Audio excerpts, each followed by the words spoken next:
Ara mateix passen 18 minuts de les 12 del migdia. Això és una hora de cua de Com Ràdio. El passat 29 de juliol, l'Associació Ciutadana Sos Lloret va presentar un plec de 13 al·legacions perquè l'Ajuntament de Lloret de Mar denegués la petició d'obres sol·licitada a la finca de Can Juncadella i que afecten a la casa dels masovers i el galliner, i on s'hi vol construir un xalet de luxe. Can Juncadella es troba al costat de la platja de Canyelles i conforma un dels darrers corredors biològics que queden al terme de Lloret. És un indret que conjuga a la perfecció valors paisatgístics, mediambientals i arqueològics. Les obres projectades afecten els terrenys i a diverses construccions de la finca de Can Juncadella, classificada sota la categoria de sòl no urbanitzable, segons el Pla Director Urbanístic del Sistema Costaner de Catalunya, que forma part de la xarxa Natura 2000 i que està afectada per la Llei de Costes. Segons la plataforma ciutadana, els usos als que es vol destinar la nova construcció no són compatibles amb els que disposa la llei per a sòl no urbanitzable, ja que es tracta d'una mansió de luxe amb caràcter de segona residència. A més, consideren que la proposta d'obres no s'ajusta al que disposa el Pla Director Urbanístic del Sistema Costaner. Per conèixer més detalls d'aquesta problemàtica, saludem a Immaculada Domínguez. Immaculada, molt bon dia. Hola, bon dia. L'Immaculada Domínguez és portaveu de l'Associació Ciutadana Sos Lloret. Dèiem que la proposta d'obres no s'ajusta al Pla Director Urbanístic del Sistema Costaner. Resumeixi'm, sisplau, en quins són aquells punts que vulnera, diguem-ne, amb més evidència. A veure, nosaltres el que pensem és que ara s'ha explicat molt bé la introducció, es vol fer un xalet de luxe amb una zona que eren les cases dels masovers i el galliner, dins de la finca, que és una finca bastant important. Llavors, ja hi ha un gran xalet en allà, o una gran edificació amb molts de metres, que és l'edificació inicial, que ja s'ha reformat totalment, o s'està reformant, s'està acabant les reformes. Aquesta construcció seria una construcció nova, i nosaltres pensem que si això és una zona rústica, no es pot fer. Es va modificar el POUM, amb la seva aprovació inicial, i no hi va haver-hi transparència, no es va fer segons les nostres... Senyora Immaculada Domínguez, perquè la gent ho pugui entendre, expliquem això que és el POUM, a veure. El POUM és el nou Pla d'Ordenació Urbanística de Lloret de Mar, que a tots els pobles existeix, no? I aquí es va fer fa un parell d'anys, es va revisar i es va fer com de nou. Llavors, quan un POUM es fa de nou, es posen, zones urbanes noves, zones que abans no ho eren, ho són, i zones que eren urbanes no ho són. O sigui, zones que es podia edificar, perquè ho entenguem, que no es podia edificar, de repent es poden edificar, i hi ha zones que es podia edificar i que potser ja no, seguint uns criteris, no?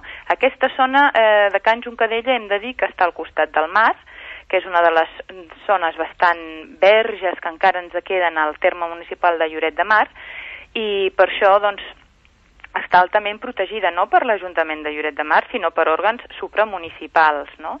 Davant d'això, nosaltres pensem que si ara s'han de fer en aquesta finca una altra segona residència on s'han demanat el permís d'obres a l'Ajuntament per fer-la, no ens sembla just, no ens sembla normal i no ens sembla el que toca per aquesta finca. Vull dir, ja hi ha que s'arregli, però que no es faci una altra segona residència, mansió de luxe, amb 16 habitacions, 16 quartos de bany, etc. Ah, sí? Ens pot explicar una mica com seria aquesta nova finca? Bueno, nosaltres vam demanar el projecte quan va estar en exposició pública, no?, perquè tens un mes on es pot demanar això. Vam entregar les al·legacions i hem vist que és una mansió de luxe. Vull dir, amb una finca rústica, l'única cosa que pensem nosaltres que es podria fer és adequar un lloc per guardar els tractors, o vull dir, o si les edificacions que hi ha s'arreglessin quedant tal qual, no? Una caseta dels masovers per guardar la finca, però no fer ara un xalet amb aquests metres i amb aquestes condicions que té caràcter, vull dir, de segona residència totalment. En tot cas, aquí, clar, se'ns escapa des de la visió de Barcelona, però vostè a què creu que és degut a que l'Ajuntament tingui la pretensió de permetre la construcció d'aquesta casa? No ho sé, no ho sabem, nosaltres ens ho preguntem també, no? Què passa en aquesta finca concretament, que hi ha aquest tipus de permissivitat, no? i és una zona que és PEIN, no? Que és un òrgan de protecció del territori, no és un parc natural, però és el que va per sota del parc natural. Aquí es van fer unes obres sense permís al mes de febrer que Sos Lloret ja va denunciar en el seu moment. Es va obrir un camí, es van fer uns talussos, es van tallar molts arbres i, bueno, i això ha passat i no ha passat res, diguéssim. S'ha tancat tota la finca novament, s'ha deixat la tanca vella al costat. No és una tanca cinegètica, que és el que diu la llei que ha de ser, que són unes tanques d'uns mínim 20 centímetres on han de passar els animals. S'ha tancat i s'ha posat una mena de bruc artificial verd per tota la finca.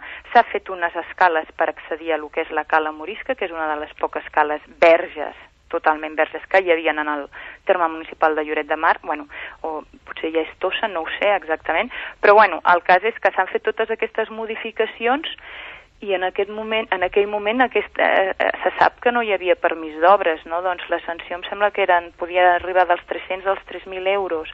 No sé si s'ha arribat, no s'ha arribat, si aquesta gent ha de tornar-ho a deixar tot tal com estava. Estem esperant a veure què diu també el Departament de Medi Ambient, no? Perquè el Zona PEIN em sembla que això va per al Departament de Medi Ambient, que haurien de ser els que s'haurien de posicionar ara mateix, no? Immaculada, què els ha dit l'Ajuntament? Han parlat amb vostès? Quina resposta els hi han donat? No, amb nosaltres no tenim cap tipus de resposta. Nosaltres vam presentar aquestes al·legacions i no tenim cap resposta. Quan nosaltres vam fer la denúncia per l'obertura d'aquest camí i aquests moviments de terres que es van fer ja el mes de febrer, vam tenir una reunió amb l'Ajuntament amb un programa de ràdio concretament i ens van dir que, bueno, que també per aquesta finca passa el GR92 i també havien desaparegut les senyals i s'havia tancat el camí. Bueno, doncs que això sí que l'Ajuntament faria tot perquè aquest camí s'adequés i tornés a funcionar, i això és el que es va comprometre l'Ajuntament. Però a part d'aquesta reunió sobre aquest tema, nosaltres no hem parlat amb l'Ajuntament en cap moment. Bé, i a partir d'ara què? Què passarà? Quines són les accions que pensen emprendre vostès? Estan una mica a l'expectativa de que l'administració i l'Ajuntament els respongui? A veure, més que l'Ajuntament ens agradaria que ens respongués el que és l'urbanisme, o sigui, ja no és a l'òrgan municipal, sinó a nivell supramunicipal, els organismes responsables, sigui costes, sigui urbanisme, sigui medi ambient, que vegin que això és un projecte inviable amb una finca d'aquestes condicions protegida com està. Nosaltres tenim esperança, perquè veiem que per part de l'Ajuntament sembla que es vulgui donar aquest permís, és la nostra impressió.